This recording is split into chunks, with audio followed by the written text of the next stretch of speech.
There has been another round of by-elections. We get the latest from Elections Analyst Wayne Sussman. Welcome, Wayne. Thank you, Chris. It's great to be speaking to you and to the BizNews listeners and viewers. Okay, give us those results. Sure. So the by-elections last night were held in a corner of Mpumalanga, close to Gauteng and Limpopo by the Mulatto Road, in essentially the heartland of the Ndebele people, in the Tembisile-Hani municipality. And the ANC increased its vote share in both of those by-elections. So they climbed quite significantly. That is one of the stories, the resoluteness of the ANC support. Remember, one of the saving graces for the ANC in the last election in 2024 was its very strong showing in areas which were former homelands. And here you see the ANC doing very, very well in both these wards. So that's one of the stories where, if you remember, one of the shocks of the 2024 election after the KwaZulu-Natal hammering experienced by the ANC was its poor showing in Mpumalanga. Mpumalanga was historically up there with Limpopo as one of the safest provinces for the ANC in the country, and they lost significant ground there in 2024. So they'll be happy with these results. There's one other big development, and as you know, I like to look at things with a fine-tooth comb. Essentially, people were starting to write off the EFF, particularly after MK did so well in the 2024 elections. If one had to take two steps back, the EFF's poor showing was largely around the collapse of its support in KwaZulu-Natal, where it grew so well between 2014 and 2019. In other parts of the country, like Gauteng, where I'm sitting, in 2024, you saw the EFF support dip slightly in every single municipality, but it wasn't a collapse of support. In by-elections beyond KwaZulu-Natal since 2024, we've seen the EFF decline in some by-elections and grow somewhat in some by-elections. Besides for KwaZulu-Natal, we haven't seen any collapse. And last night, in Tembisile-Hani, you saw the uMkhonto Sizwe beat the EFF.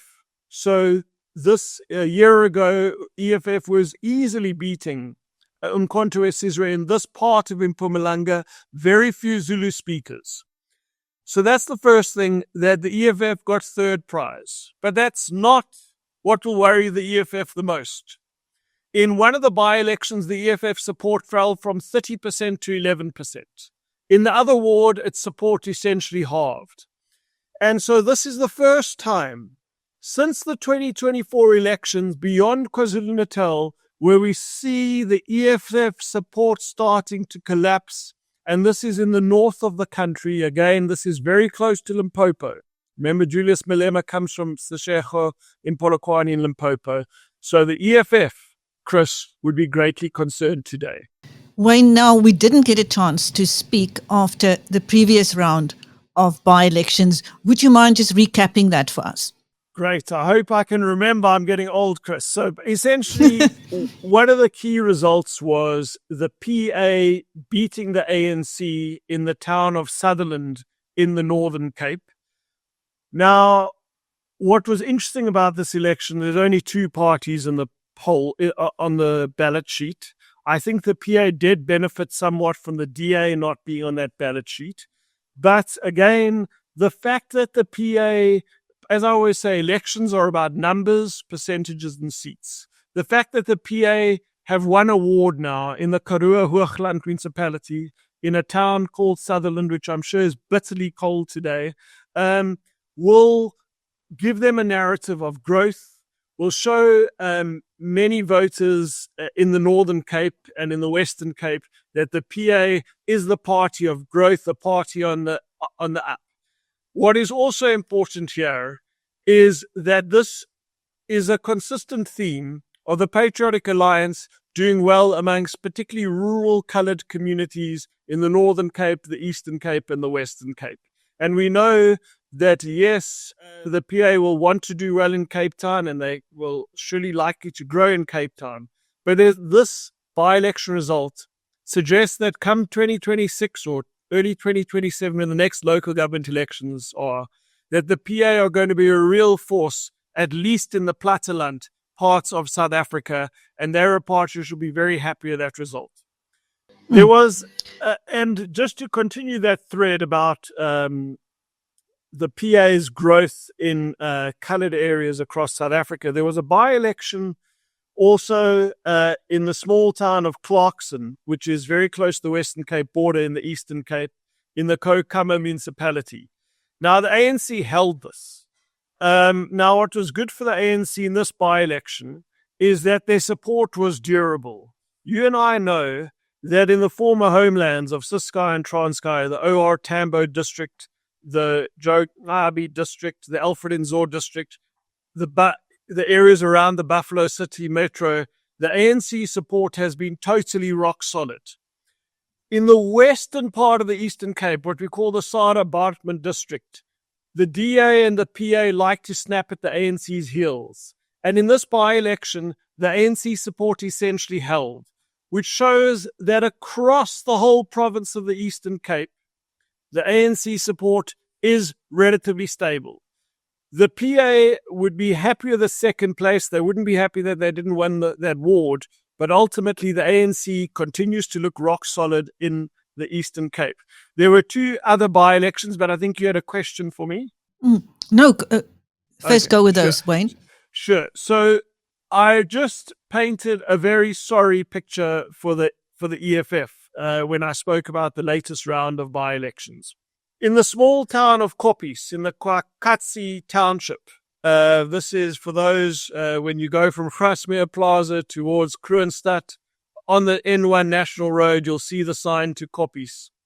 The EFF and MK grew there. We don't have that many Free State by-elections. And this result would have encouraged the EFF. They showed real growth, so did the MK. The ANC will be very concerned about that result. So that was an encouraging result for the ANC, for the EFF, and to a lesser extent, uMkhonto Sizwe. So those were three key by-elections. There's one more. Now my memory's still strong, Chris, and that was in the Namakwa municipality. This was the second by-election we had in the Namakwa municipality, and here was another ward where you saw the PA show strong growth in this particular area. So again, we see a continuation of that theme of the PA doing well across the rural hinterland of South Africa among particularly coloured voters. Now, Wayne, after a year of by-elections following the national election, is there a trend you would like to highlight? Well, one of those trends is I'm certain about that, and I don't mind reiterating the point, that, again, politics is, of course, about percentages, but it's also about controlling. There are over 250 municipalities in South Africa. And with the growth of the PA, they are setting themselves up, without a shadow of a doubt, the one party which is stronger today compared to where they were in 2024 when one considers by-election results is the Patriotic Alliance. And they'll like to believe that they'll have the opportunity of having many, many more mayors across the length and breadth of this country after the next local government election. I get asked a lot of questions about KwaZulu-Natal. The data is really all over the place. In some instances, you see uMkhonto Sizwe do well. In some instances, you show the ANC showing recovery. In some instances, you see the IFP being disappointing. Other areas less disappointing.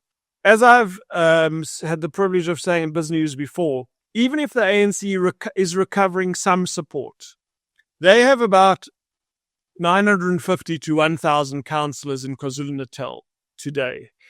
Even again, they can do better than their horrible result they experienced in 2024 in KwaZulu-Natal. They're going to lose hundreds of councillors across the country. What's that going to do to the morale of the party?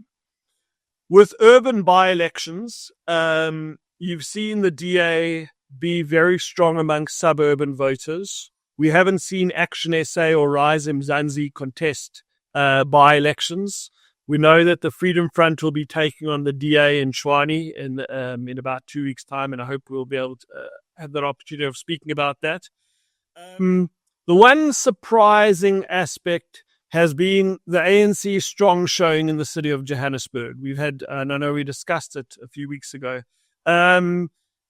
We've now had 2 by-elections, one in the city centre of Johannesburg and one in a part of Soweto. And the ANC support, compared to 2024, was higher than what they got in 2024. And in one instance, higher than what they got in 2021. And this is with uMkhonto or Sizwe being on the ballot. One thing which I'm someone who, if I had a tattoo, if I ever had to get a tattoo, it would probably be a by-election symbol, but no by-election tattoos yet. One thing I want to caution about is, and it didn't really play itself out in the last round of by-elections in Mpumalanga, but in the penultimate round, those other 4 results I've reviewed, election turnout was higher in all 4 of those wards. Now, this is intriguing for me. It was the onset of winter, whereas we know the trend line from the last local government election between 2016 and 2021 was down. Between the last national from the 2019 election to 2024 was well down. But in by-elections, we're seeing turnout sometimes go up. And I'm finding this mysterious because I think less people will show up in 2026 compared to 2021. Why is it that by-election turnouts are so high? Is it because there's not much going on in these parts of the country? Is it because political parties are throwing everything but, maybe let's even include the kitchen sink at these by-elections, using resources, food parcels, spending their own money on these by-elections? Is that a factor? And that's something which we need to continue to unpack as we look at turnout in future by-elections. Thank you. Thank you. That was Wayne Sussman, elections analyst, speaking to BizNews after the latest by-elections. Thank you, Wayne. I'm Christine for BizNews.